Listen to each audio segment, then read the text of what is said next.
Hello, hello. Welcome to the Possible Perseverance podcast with your host, Ellie A. I am so excited to remind you today that perseverance is possible in Jesus. So let's jump in and hear what the Lord has to share today.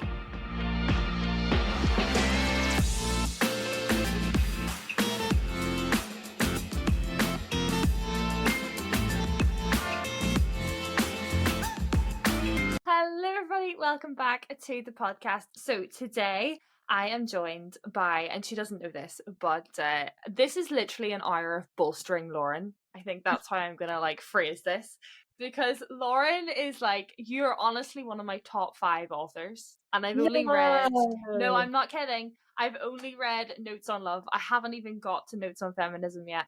So I am so excited for this conversation today.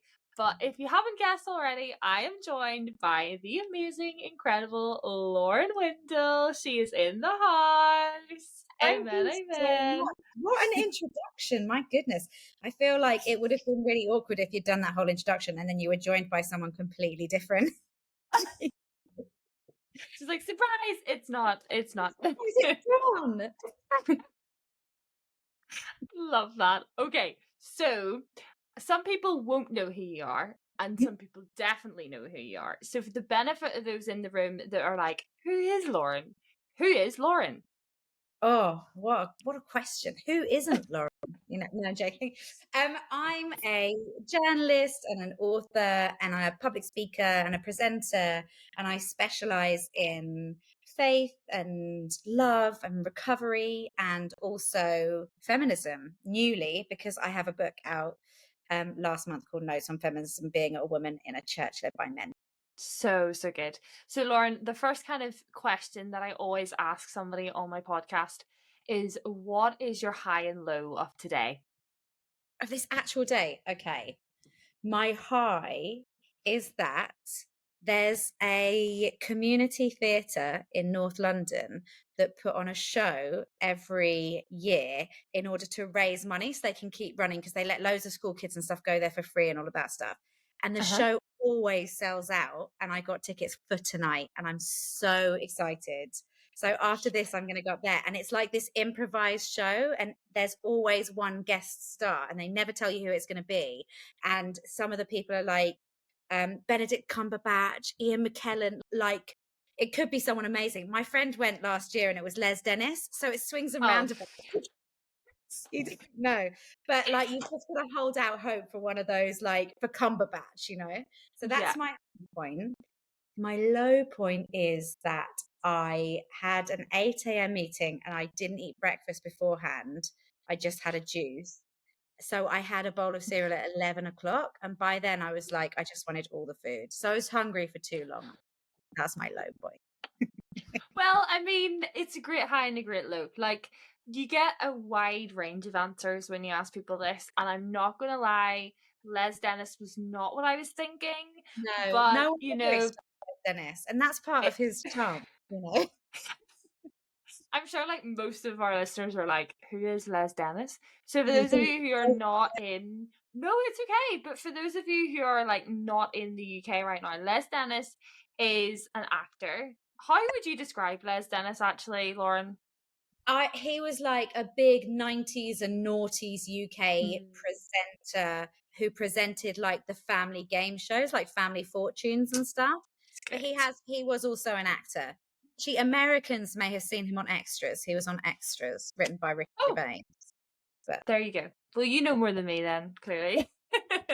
Okay, let's get into your story a little bit more. And honestly, I think a lot of people will relate to your story. I think it's a powerful story. And so, Lauren, how did you come to know Jesus in the best possible sense? Oh my goodness. Okay. Well, so I was raised going to church up until about the age of 13. 13 was basically when my mum, because it was my mum who took me, said oh, you can stay home if you want. You're old enough to make your own decision. So it was around then that I was like, okay, I'm just going to stay home. I don't want to keep going to church. And yeah, I liked the God thing. I didn't really get the Jesus guy. Holy Spirit was, no idea. My understanding of the Christian faith and faith in general was very like a series of mystery, fairy tale, mythological, like, oh, someone cuts their hair in their week, there's a big boat for a flood. I didn't have any kind of personal connection to the Bible Mhm. because I didn't really explore beyond like the picture Bible kind of kids stuff. So I stopped going.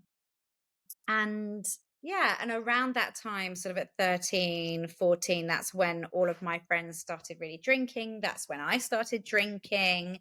And I grew up in South London. So like it was actually really easy to get hold of alcohol. It's definitely harder now. But like I was like 13, 14, and I was able to buy bottles of drink from the shops and no one Wow. really questioned it. They're like, yeah, whatever, it's fine. So yeah, and I just got really into drinking, really into binge drinking. I was smoking a lot. Like I was really desperate to be popular and Mhm. like be liked and all of those kinds of things. And Mhm. um and that sort of took me down like creating this kind of party girl image for myself. And through all of this time I wasn't really connected with God. If you'd asked me, I probably would have said I was a Christian, but I Yeah. certainly didn't have any regular faith, wasn't going to church, maybe throwing up a prayer like once a year if I was really desperate for something. But that was kind of it. And then at the age of 19, I started dating someone and we broke up when I was 22, 3 years later. And it was a very Wow. codependent relationship. He was quite controlling and he had his own issues and things, but that was quite destructive. And when we broke up, I felt really lost because it had been so all consuming. And then somebody offered me some cocaine and I thought, well, yeah, like why not?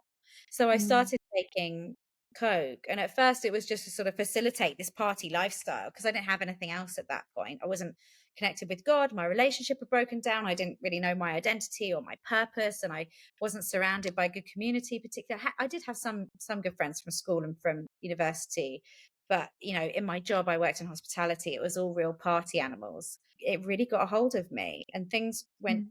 downhill for me quite quickly. And I got to the point where I was definitely addicted to cocaine and alcohol.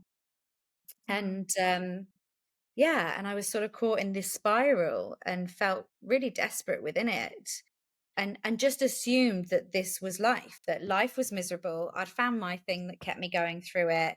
Other people had their things, and that's it. And actually, on reflection, yeah, I just assumed that everyone was miserable. Mm. And I see that that's not the case anymore, but I didn't know to shoot for anything better because it just felt like Mm. this is life, you know, this is all there is. So enjoy the drugs until you die, you know. Wow. But things really went continue to go downhill from there, and then eventually I ended up speaking to my sister about it, and she had carried on going to church, and you know, obviously everyone makes their own mistakes and things like that. But overall, she had quite a moderate, like a balanced lifestyle.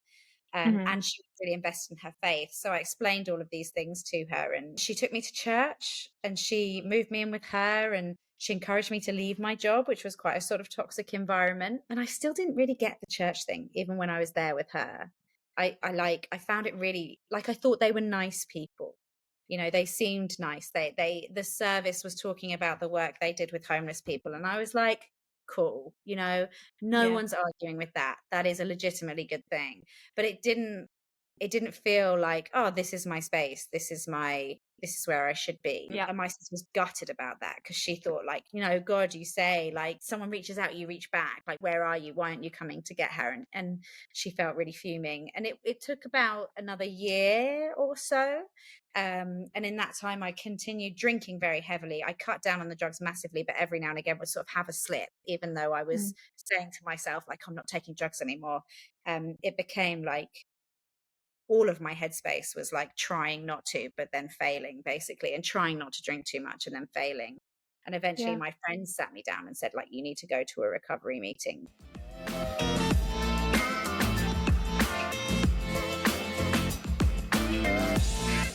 They had found some like community meetings for people who were addicts online. And I thought, like, well, I didn't want to go. Or actually, no, I think I did want to go.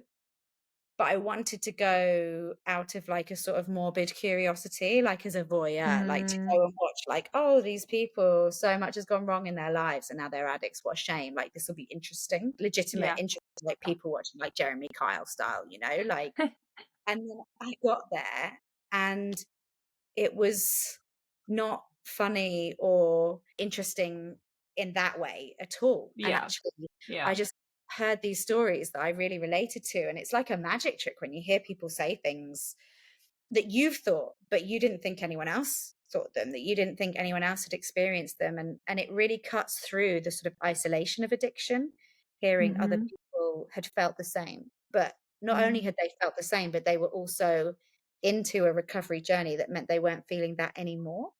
And for me, that was so attractive. I decided then and there that I would give it a go and stop drinking and stop taking drugs and just cut out all mind altering substances and just see if I could manage that and if I would be able to maintain it. And then I was on, it was the third day of that. So, third day of me sort of like attempting sobriety. And I went to a meeting and they were talking about like your higher power. And they were like, Mm. "Look, you need a higher power.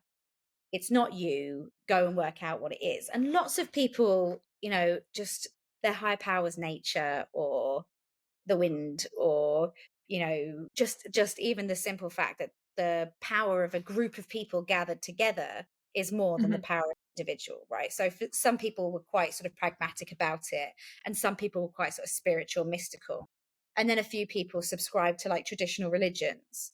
And I thought, well, the last time I thought about these sort of higher powers, the god, was when I was in church, when I was younger, and then when my sister took me. So I thought, right, I'll go back to church, I'll try this and see if there's any sort of higher power connection for me here.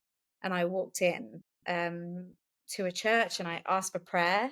Because at the end they did that thing, they're like, oh, come up for prayer. And the idea of that terrified me, but I made myself walk straight up to him and say, like, can I have prayer, please? And Mhm. the vicar prayed with me and he pulled over another couple as well because I sort of said like I'm in recovery from drug addiction and he was like, right, yeah, okay, yeah, sit here, lay hands, like, yes, we will pray. It was very much like, it was very kind. They were very attentive and they could see that I Yeah. really needed support, and they invited me to like a women's Bible study, which was amazing, and they became my sort of church family, particularly the women in that group, and we sort of worked things out and struggled through things together. And that was very much the sort of start of my faith journey about 10 years ago. And so wow, there's so much. There is So so much. much we could I've just thrown like a 15-minute monologue at you about my life. No, like I think what's really powerful about your story and a similar one that I've already done with a friend of mine is that not every Christian has, in the best possible sense, a happy clappy story of how they came to know Jesus.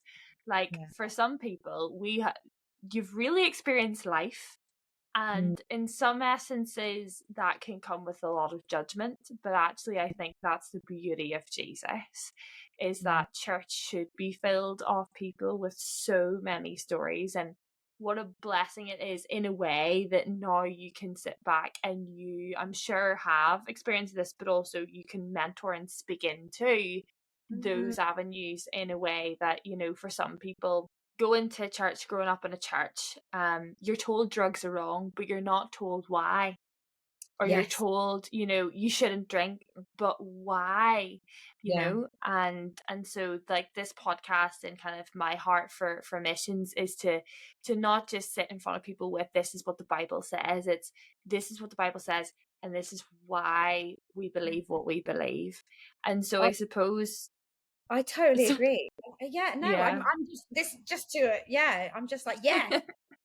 What I found as like a young sort of preteen teenager when I was going to church, it was just a list of rules. It was just fun Mhm. police. It was just what you can't do. And Yeah. actually, I just assumed that that was out of some sort of, you will give up all good, fun things for me because you love me. Well, actually, Mm. that's not the point. It's not like you prove you love someone by denying yourself, even things like fasting. they're not just, I will experience pain for you. Like, there's a much bigger reason why we Yeah. sacrifice and what happens. And it's not because we are doing something for God.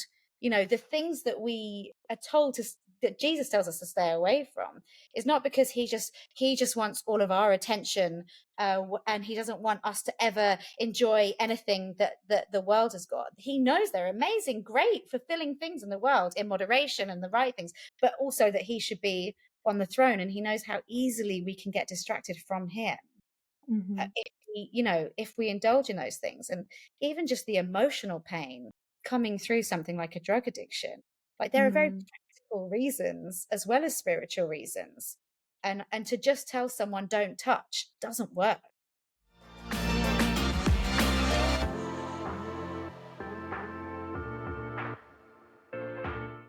Yeah, absolutely. So I suppose my next question is coming off the back of that. I follow you on social media, so I know, are you coming up to 10 years sobriety or have you reached it? It depends on when this goes out. Okay. But on the 22nd of April, that is my 10-year sobriety. Yeah. Wow. And what did that journey look like for you? You know, I can't imagine, and I know that God is good, but like I cannot imagine that it just flipped overnight. You know, there was a Uh, lot of work put in there. And yeah. so speaking to that, I would love for you to speak into the kind of Christians that come with the emergency support list of spiritual help. But Mm. how do they help physically? How do they walk beside somebody that's coming through that process? Yeah, yeah, totally. And so I hear stories, and I have heard these in addiction contexts every now and again. They're rare, but they happen. But we all hear these amazing stories of, like, you pray for something, your leg's broken, you pray, and bam, you get Mm-hmm. cancer, you pray, and bam, and, like, they do happen. It can happen, right? I've never experienced a lightning bolt answer to prayer, but I have always experienced answer to prayer. But actually, what God knows me well, and he knows I will not appreciate it if something's just taken away from me. I'll Mm-hmm. forget in like half an hour. I'll be like, "Oh yeah, did I used to do that? Oh, that's so weird." And then that's it. And where's the lesson? Where's the testimony? Nowhere, Yeah. because I'm so quick to forget that something was difficult once it's over, right?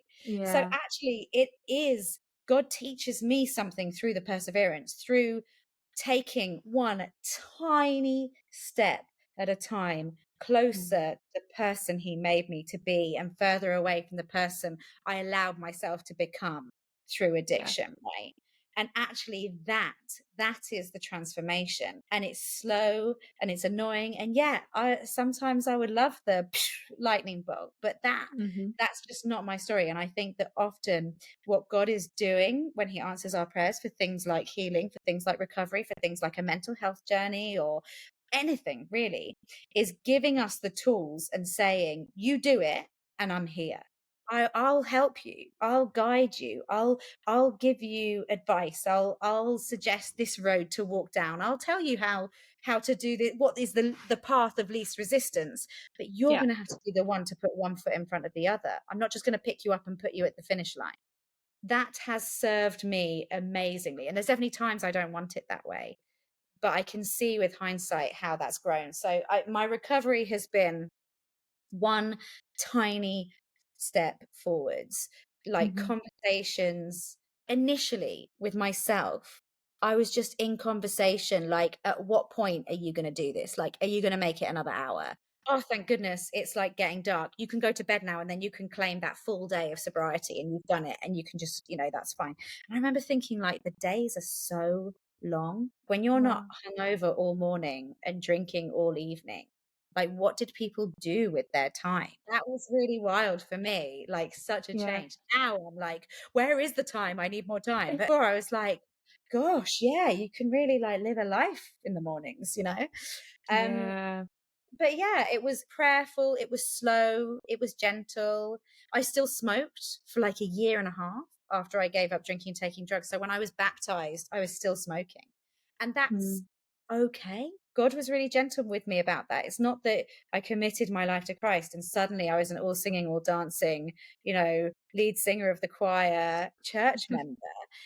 I wanted to be better, and I wanted to do Yeah. things that served me and were nourishing and fulfilling for my body, but I wasn't ready. We can't just see someone and see a very easy to identify thing that they're doing that isn't good, like smoking. Yeah. You can see it when they're smoking, you can smell it, but actually we need to pray into God's wisdom, like what is the thing that they need to work on first. And it could So good. be that like pride is going to kill them way before the tobacco, and God's working on that, and he will be for the next 2 years, and then he'll go, yeah, should we stop smoking now?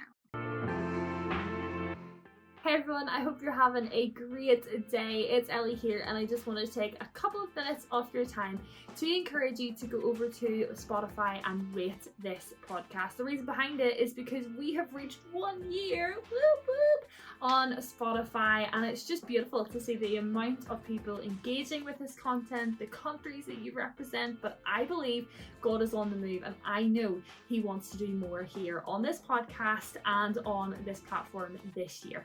So with that said, all you have to do is go over to Spotify to give me a rating, to tell me what you like about this podcast and who you want to see in the future. And while we're there, why not also become a subscriber today? You can get extra content you do not get on the normal format, and of course life updates, and trust me, you might want to hear some tea.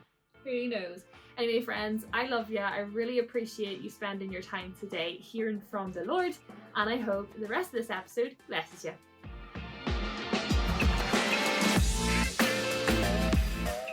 Our agenda is not God's agenda. And just Mhm. because we see it doesn't mean that's the thing, And I think Christians are too quick to challenge people on that. And I love that my church, when I was in early sobriety, just let me be. They didn't compromise on their message.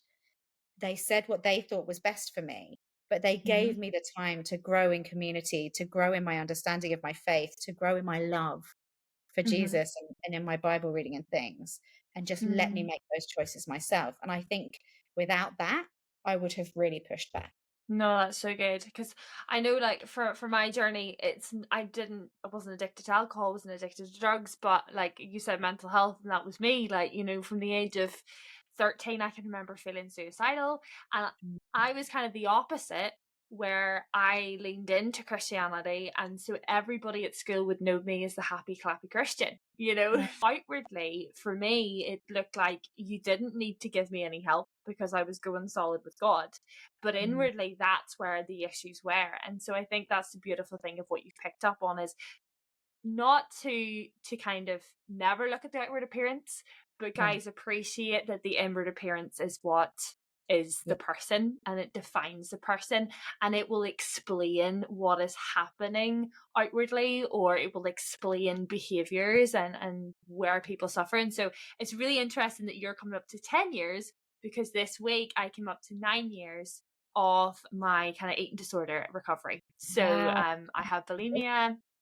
and didn't really want to admit it for a long time. And essentially, long story short, last Friday, which is exactly a year of me starting the podcast. Hey. I know, it was so cool. So last Friday, 9 years ago, I had the night before kind of got to the point where I was like, God, if you're not real and you're not showing up, I'm going to kill myself. Like, I can't do this anymore. And had attempted suicide many times, but it just hadn't happened. Praise Jesus. And so I was kind of at the breaking point, and my sister and I were not that close, but we're close enough. And I just remember her being in like my mum's bedroom, and she just took me to one side, and people had started to notice. So in my head, I had come to the climax of, too many people have said to me this week that they see that I'm getting thinner, and I'm starting to get out of control with it. And my sister took me aside, and she just literally, it was as if God just spoke through my sister, and she just said, "You're not well, you need help." And that was it. And I walked out of the room, and I went into another room and burst into tears and realized that that was God, and then went on a journey. But as you have alluded from your story, it wasn't a quick fix. It has been a hard 9 years in some ways, and in other ways it has been beautiful. I wouldn't change it for the world. But I kind of, on the back of that, want to talk now with you about calling. And so how does Lauren, who is in a job that obviously maybe your family wants you out of, and in a world of trying to learn to re-love Lauren and to re-understand Lauren, how do you then go into journalism? Yeah, I don't really know. Like in working in hospitality, in events and in the restaurants and stuff, I ended up writing the marketing emails because everyone in the office spoke like phenomenal English, but I was the only English person sort of born and bred. So I Hmm. think that they just palmed it off on me because they were like, "Well, it's your language," but I'm like, "You literally, your grammar's better than mine." But for one reason or another, I ended up doing it, and then Hmm. and that was when I was using and drinking and everything like that. But I did actually really enjoy it, and then when I got sober, I started like writing a blog just as something like a little creative outlet. And plus, I had all of that time free now that I wasn't drunk the whole time. So might as True. well do something with it. And again, like I really enjoyed it. And I wrote about restaurants because it was something I knew. It was something Uh-huh. that I was in the industry of. So if anytime I went to like a new place or whatever, like I just write a little thing about it. And I really enjoyed it. I feel like there should be some sort of spiritual thing. I don't remember there being like a God moment where God said Hmm. like this thing. It wasn't like some, oh, this has all been laid out for me, but it certainly was, but it didn't feel like a super spiritual decision. I'm sure I prayed about it at the time Yeah. and felt like it was right. And I only applied to one place to train and they took me. And then I did the training and they really liked my features writing. And then towards the end, like maybe a month off the end of the course, a features editor from one of the national newspapers emailed them and said, "Your course is coming to an end. Have you got anyone that you can send me? Because we need a features writer." And then they put me forwards, and they hired me. I didn't do an interview. I just went Wow. and did a trial shift, and they were like, "Yeah, great, come on in," and that was it. Um, Hmm. so yeah, and then it kind of kept going from there, and then the opportunity to do the book came up, which was amazing, and I just haven't stopped writing ever since, basically. Love it. I have a bit of a background in journalism as well, so went to Salford. Yeah, I know.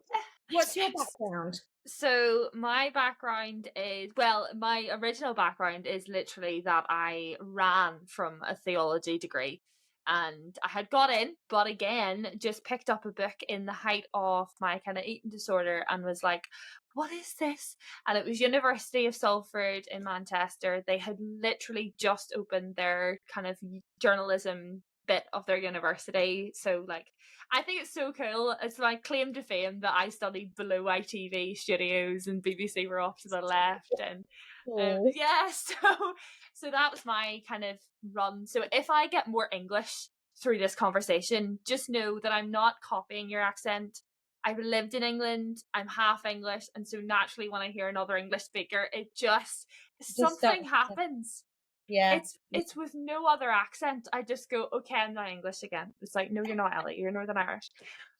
So anyway, yeah. So that's kind of like my history. Is that I graduated in 2019 as a broadcast journalist, and then kind of came back to Northern Ireland, did a gap year with a Christian organisation, and now do this in my spare time, but like a pastor and also a classroom assistant. So in no way Amazing. is my is my life Well, you've connected to like the done a lot dots, of but yeah. amazing things. Yeah. Wow. Yeah. Yeah. But I can definitely like come with you with the journalism stuff and I love it. And actually something that you have said and I want to get to it now is your book. Oh, Um I'm postering, guys. Go and check it out if you can see it. Go on YouTube. So I read Notes on Love for the first time last year, probably like September, October time. And I had been working with tables. So for those of you who are not au fait, both Lauren and I work for different parts of SALT, which is amazing. And so was doing table and had watched your third wheel dates, what I want to talk about in a little bit yeah. today. And your book had kind of been brought up through that conversation. And so I went and read the book. And at the time, I was actually in the process of walking through the early stages of dating somebody. And Oh, so I was reading it, and it was a really apt time when I was like, oh, this is great. And then I got to the disappointment stage of the book and talking about, breakups and what that looked like. And I was like, oh, this is so good, and I know this will really help and it'll be amazing. And yeah, and then I read the end of the book and I thought, this is class, everybody needs to know about it. And lo and behold, a month later, of course, God was deliberately making me read it because I was going to process it and go through it. And Mm, so I just want to say to everybody that is listening or watching, you need to read Lauren's book, not just because she's in front of me right now or for you in front of your screen, but it is honestly just such a refreshing take on dating and the mm. church. Of course, you're hilarious, so that helps as well. But yeah, Interesting. Lauren, like what was your heart behind this book? Why did you feel a calling to write it, and what did it look like in the writing process?